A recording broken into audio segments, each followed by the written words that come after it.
ताशाचा आवाज तरारा झाला ना गणपती माझा नाचत आला या गीताप्रमाणे आपण पाहू शकता की संपूर्ण महाराष्ट्रामध्ये अगदी खेळीमेळीच्या वातावरणामध्ये श्री गणेशाचं आगमन झालेलं आहे आणि आपण या ठिकाणी पाहू शकता की श्री गणेशाचे भक्त आपल्या गणरायाला गणपती बाप्पाला घरी घेऊन जात आहेत। आपल्यासोबत या ठिकाणी काही भक्त आहेत, काय सांगणार आहेत? आज आपण गणरायाला घरी घेऊन चाललेला आहात। गणपती आले ते सगळ्यांसाठी चांगले झाले आहे।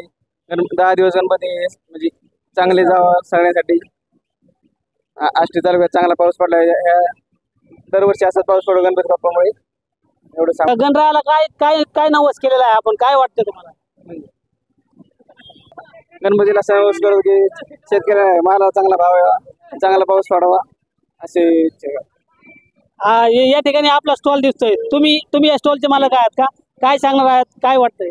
यावर्षी कलरचे भाव वाढलेले आहेत, प्लॅस्टरचे भाव वाढलेले आहेत, पण पाऊस चांगला झाल्यामुळं गिराईक भरपूर आहे आणि गणरायाच्या ही विनंती करतो की मोठ्या प्रमाणात धनधान्याचं उत्पादन होऊ दे आणि शेतकरी राजा सुखी होऊ दे।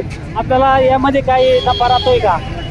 नफा आता तसा ग्रामीण भागामुळे खूप कमी प्रमाणात आहे। शहरी भागात गणपतीला चांगले पैसे मिळते, ग्रामीण भागात परिस्थिती नसल्यामुळे लोक जेमतेम खर्च करते। निश्चितच या ठिकाणी आपण पाहिलेलं आहे की बीड जिल्ह्यामधील आष्टी शहरामध्ये या ठिकाणी श्री गणरायाचं आगमन झालेलं आहे आणि या ठिकाणी छोटे छोटे भाविक या ठिकाणी भक्तगण या गणरायाला गणपती बाप्पाला आपल्या घरी घेऊन जाताना दिसत आहेत। कॅमेरामन अमोल घोडकेसह संदीप जाधव, झुंज मराठी न्यूज, आष्टी, जिल्हा बीड।